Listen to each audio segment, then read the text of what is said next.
Now, if you clicked on this video, you're probably expecting me to bash on morning routines and telling you should just hustle and grind your face off until you hit your goals and build your life the one you build yourself. Although I agree that conventional morning routines are BS, I'm going to tell you what I've seen actually work for successful people, because there's one critical thing that people are always missing that's left out on most guru videos. But before we get into it, some of you may not like what you're about to hear, since it may go against what you've been doing or you think works for you. So I'm going to pull back the curtains once and for all on what I see actually playing out for those I meet who are the most fulfilled, content, successful in their lives. And trust me, it's not that they have some magical routine that makes them successful. And I want to start this off with a quick story about my client Chan. Shout out to you, Chan. So he reaches out to me once and he says, Max, you know, I'm waking up in the morning, then I do my meditation, then I do cold showers, then I work out, then I do all this, my journaling, yada, yada, yada. And then I don't get to work until it's freaking 4 p.m. in the afternoon. How do you do that, Max? Because I know that you're doing all these things, and that's true. I am doing all these things myself, but here's my counterintuitive point of view here. Morning routines are great as long as you don't do them in the morning. So what you should do instead is wake up, get the hardest thing out of the way first, and then do the routine stuff. You know, especially when you're building a business, there's tasks that you should do every single day. You know, the habits that inch you forward, like reaching out to prospects, replying to emails, client questions, etc. These are very repetitive tasks, right? But there's also the so-called needle movers. Those are the things you do once that really propel your business forward. Like, for example, starting a new campaign, revamping your social media strategy, refining your offer, etc., right? Now, those things often require much more work. They feel much more difficult, so we tend to just keep ourselves busy with the routine stuff, right? And that's why anyone that I've ever met that is making a significant amount of money with their business is doing the hardest task, the biggest needle mover, first in the morning before they get to any routine. Now, why does this work so well? Because number one, you start your day with accomplishing something big, right? Number two, you'll always be able to squeeze in the routine stuff later. Like, have you ever noticed that if you only have 30 minutes to complete your routine, you kind of complete it in 30 minutes, but if you have an hour to do it, you complete it in an hour, right? So you're kind of squeezing yourself into making all your routines happening anyways. And even if you don't, that's kind of point number three, you just skipping your daily meditation session once won't kill you either.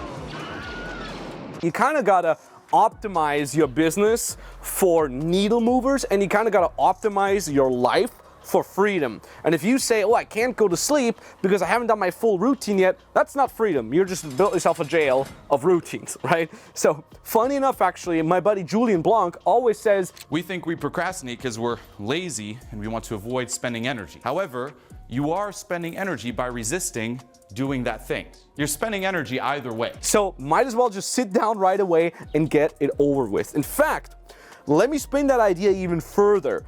Take your morning routines and strategically place them throughout different parts of the day. I call this concept knowing thyself. So what I mean by that is, for example, I have a bunch of routines that I do every day, right? Meditation, working out, mobility, stretching, and so on and so forth.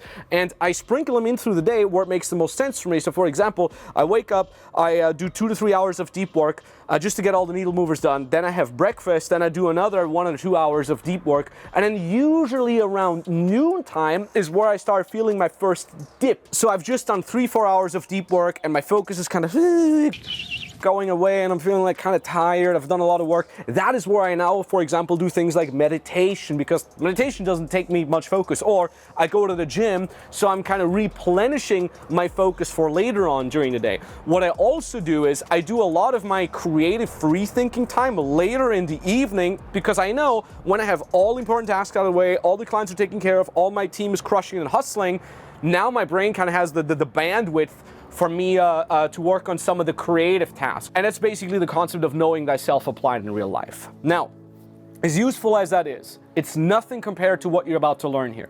How do you know what really moves the needle in your business and in life? Is there some sort of process that could show you the path? And yes, you bet damn right there is. You bet. So my fitness mentor, Nikki Bra, and I, we were on the Max Tornow podcast the other day, and I kind of just rambled about like how my dream house is going to look like, and that I want to have a goat there, and that I want to have a cherry tree, and that I want my wife to like bake banana bread all the time, and so on and so forth. So I was really, really specific with what I want out of life. There's a pattern we talk about super rich guys. One thing that you just mentioned, you say you want to have a house with a recording studio, there should be a cherry tree and a goat. So it's not there yet, but you have a clear vision what's going to come. You look forward to it. If you have something you look forward to it, you're ready to work. Otherwise, you just chill at home and do nothing. And that's actually interesting because there's this thing called Locke and Latham's goal setting theory. And what that says is specific and challenging goals enhance motivation and performance. It emphasizes clarity, difficulty, and commitment and feedback as key factors in effective goal setting. And that's exactly what most successful people I talk to on a daily basis all have in common. They're just clear on what they want out of their lives. They have no problem with targeting difficult to achieve goals, and they're ruthless when it comes to adapting their lifestyle to fit that vision. So how can you do that too? There's a great exercise I got from Tim Ferriss that'll help you get that clarity, that commitment, that brutally honest feedback that you need. It's an exercise I call the 3 columns. You make 3 columns in a Google sheet or on a piece of paper, and in column 1, you write down the things you did in the last 4 weeks that you didn't like, right? Things you were forced to do, things that don't really do much for you, but you just kind of have to do them. That's what you put in column 1. Into column 2, you write down all the things you did in the last 4 weeks that you really enjoy doing. It can be things like playing video games, hanging out with family, barbecuing with your best buddies. And in column 3, you're putting down the things you did over the last 4 weeks that really moved the needle towards your goals. Where you really say, these are things that propel my business further, these are things that, make me a better person, bring me closer to my goal. Now, all you have to do is this. You're gonna take column 1, right, the things you didn't like that you're forced to do, and you cut out the bottom 20%. You strike them out of your life. You're just not gonna do them anymore. Now you go on to column number 3, and you double down on the top 20% that are in column 3. These are the needle movers, the thing that progress you most. So you're trying to plan more of these things while you're planning to do less of the things in column 1. And you're taking the things you see in column 2 as your why, as your inspiration. Like, I'm going to double down on the things I need to do, and I'm going to cut out the things I don't want to do because of the people and the activities in column 2. I think I stepped on a bug, a big one. You see how it's all like smeary? Here goes another Disney bug. So now that we've talked about how to tackle your mornings, we've talked about the overall vision that you need to have, now it's all about implementation, right? And that implementation is actually much less straightforward than you'd think. And it's really funny because my dear girlfriend of 7 years, she always wants to cook lasagna and pasta for me, but I very rarely ever want to eat it, not because it's not good, it's delicious, it's the best thing ever, but it just doesn't fit into my eating routine and my macros. So one day, you know what she said? She said, "Hey Max, I thought you all about the freedom lifestyle." And that hit deep. I'm like, damn it, freedom business mentoring, Max Tornow, freedom lifestyle, and I can't even eat the damn delicious lasagna that my own girlfriend makes with the secret ingredient of love.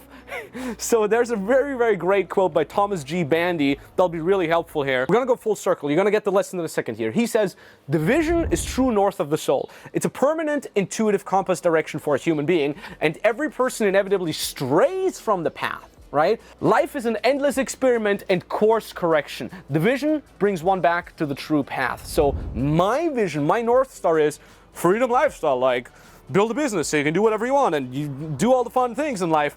But then I don't want to eat the lasagna for my girlfriend. Hold on a second, I just strived off the path of my freedom and I need to course correct to get back into it. This means for you, you need to realize what routines or habits are actually there for. They're here to help you reach your goals. Yet, we often confuse them with the goal itself.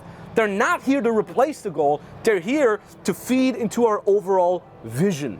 So what you need to realize is that freedom and needle movers always have higher priority than any routine there is. Freedom is probably what you should have as a North Star, or roughly speaking, in your personal life. That's probably why you're watching this video. So freedom is probably what you want to have as your North Star, as your vision in the personal life, and needle movers is probably what you want to have in your business life because it helps you attain that freedom. So what you need to realize is that a lot of times we're trying to hold on to these routines because they're safe and we know that they're there and they keep us busy and they give us this illusion of progressing towards our vision, our North Star. But a lot of times we're so in the grind grind. We're so in the activity of putting fires out and just fixing one issue after the other that we sometimes completely forget why we're in this in the first place. Hey, wake up. Remember that you actually wanted to have freedom in your life? Remember that you actually want to work on a business? What have you done over the last 2, 3, 4 weeks or even months that have really progressed your business further? And there's a great random Instagram reel that I saw of Tai Lopez the other day. And you can think about Tai Lopez whatever you want, but this is a really, really good point here. He says a lot of entrepreneurs he meets are absolutely miserable. They're making a ton of money, but they're miserable because they've optimized their lives for the wrong thing. And I'm at the gym looking at that and I'm like, holy cow, that is me. I have optimized my life over the last couple months just to be money. So I worked on weekends and I wouldn't allow my mind to just focus on the joy of the cheesecake in front of me and the laughing and the fun with my friends. I was just like money. And then I realized, hold on a second, I've optimized for money. I was supposed to optimize for freedom and really enjoying my life. And that really blew my mind. So you gotta be careful. These routines can help you, but never get that vision out of your eyesight. Never get that North Star out of your mind that tells you why you're in it in the first place.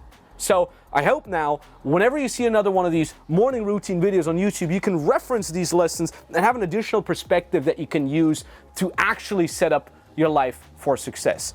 Now that you have a morning routine that serves you, watch this video here to also know what to avoid on your path to becoming wealthy, and I'll see you there.